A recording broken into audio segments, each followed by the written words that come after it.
I want to begin today by actually asking you a question, and you can give me your answer in the comments section if you so desire, but the question is this. How would you judge the success, your success, in a World of Warships Legends game? I think the most obvious answer is the total amount of damage done. That's the biggest number on the screen at any given time in the game, and if you can grow it into really huge numbers, then by the end of the game, where you've racked up maybe 200,000 damage, say, you might say to yourself, this has been a great game. But I don't think damage done tells the whole story of what is and isn't a great game.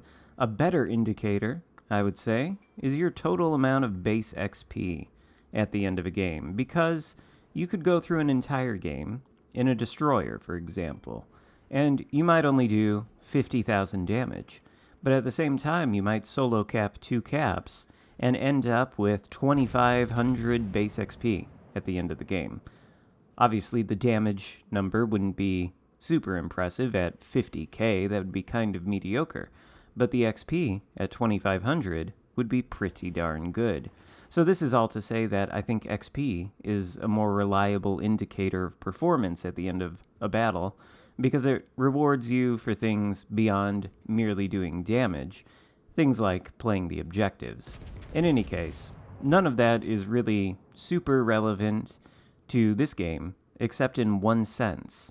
This is a very, very rare game indeed. I've never really seen anything quite like it.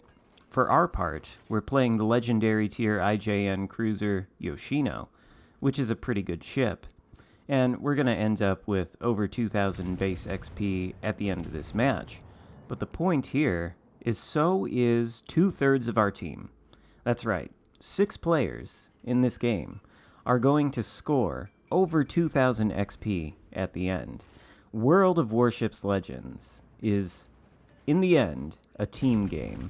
Each individual player in this game can have an outsized impact on a battle. That is indisputable. But even if you are going to score very, very well and carry a game, you're going to be carrying it with at least some help from your teammates. So it's always nice if you can get a team with a high score. And you might look at the deployment of my team, actually, and think to yourself, there's no way. There's absolutely no way 6 people on the blue team are going to end up with over 2,000 base XP. After all, we just lost 1 cruiser, although to be fair, the enemy team has just lost 2 ships, a cruiser and a battleship. But we just lost 1 cruiser, and my entire team, for whatever reason, maybe it's because my name is somewhat recognizable in the battles, has come over here to this alpha flank with me. In fact, we only have 1 battleship very far to the north of Charlie, and if you take a look at the minimap over there, you'll notice a fleet of 3 enemy ships is approaching the Charlie cap. In fact, one of them is in the process of flipping it, and the enemy team also has Bravo. Our friendly destroyer right now, who initially started this game by sending a rack of torpedoes into my broadside, is sailing around the island to the very left-hand corner of the map. He did provide me a smoke screen, too. I suppose the torpedoes were maybe a sign of affection, and the smoke screen was to keep me concealed, so I appreciate it, although I would like him to maybe be going for the cap. He's not doing it immediately, but now the enemy team has secured 2 out of 3 of the caps, and I think we really need to get working on Alpha.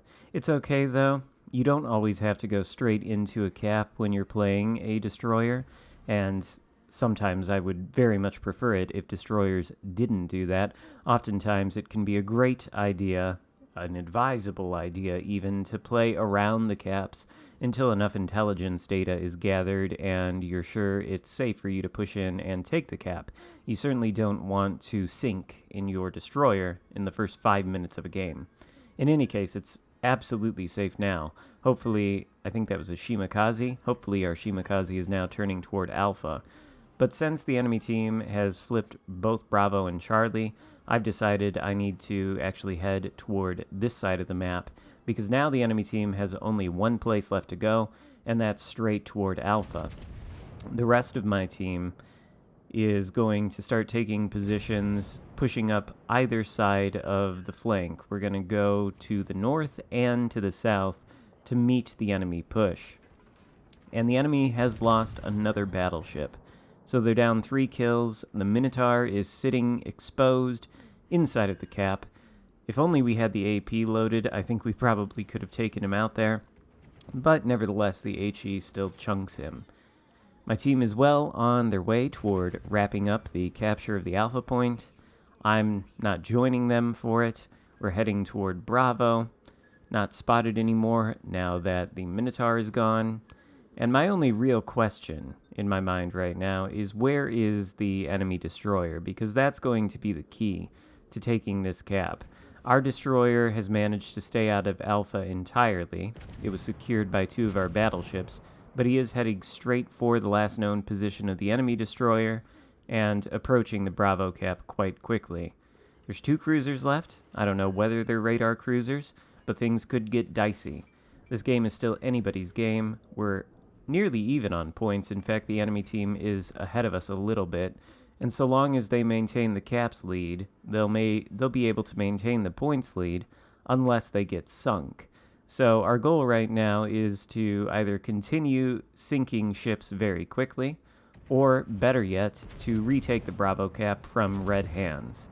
And now our destroyer is about to cross the border, so we're about to start that process. The other enemy destroyer is nowhere to be found, and we want to go around these islands over here along with the Alaska to gather a little bit of intelligence data. Obviously, some enemy ships were spotted over here a while ago, and we kind of want to reacquire vision of them. Our destroyer is not going to be able to do that for us because he's in the middle of a cap trying to take it, and the cap is surrounded by islands. But what I'm not going to do, of course, is what the Alaska is doing, and that is pushing bow in toward whatever may lurk in this direction.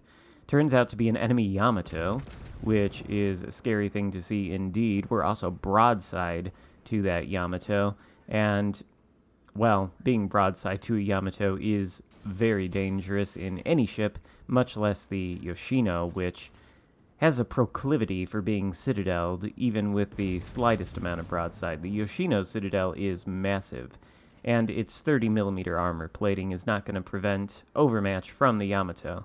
But here we have one of our battleship teammates and our Alaska bow-tanking the Yamato. Never a good idea, in my opinion, particularly in cruisers, with bows overmatchable by Yamato, and I guess that's true of every other battleship too. We can't really pay attention to these guys, though. They're busy fighting the battleship, who I think has gone down in the Alaska. The Kronstadt out there is actually shooting at us, but Kronstadt doesn't worry me all that much. I think Yoshino is actually a superior cruiser in many ways, not least of which include the accuracy, which is far better than Kronstadt, and the power of the HE, which is also better than Kronstadt. Yamato is about to go down. He took a torpedo to the nose. This is why, yet another reason I say, don't just come around corners, stop still in your battleship and try to bow tank, because if you're sitting still, you're leaving yourself vulnerable to HE spam and torpedoes. But just a little bit of a side note, things are getting wrapped up nicely now. My team has managed to stay alive and conduct a very successful push into Bravo. We've taken it, and I've just sort of been playing the role of a cruiser, which is dealing damage with my guns, one of my torpedoes, and just providing artillery support for my teammates. That's all I've been doing in this game. Very simple. The role of the cruiser, pretty much personified, or maybe not personified, but the role of a cruiser represented. And that's all I really needed to do in this game. The enemy team no longer has map control, and they're going to end up all going down, and the game ends in our glorious victory. With over 2,000 base XP for 6 out of 9 of these players. Honestly, this is an amazing result, and even though this game wasn't necessarily spectacular in and of itself from my perspective, I think 6 people over 2,000 base XP is amazing. GG to all of you. I hope to see more games like this in the future. Hope you enjoyed the video. If so, give it a thumbs up. Consider subscribing if you haven't already, and I'll see you next time. Goodbye.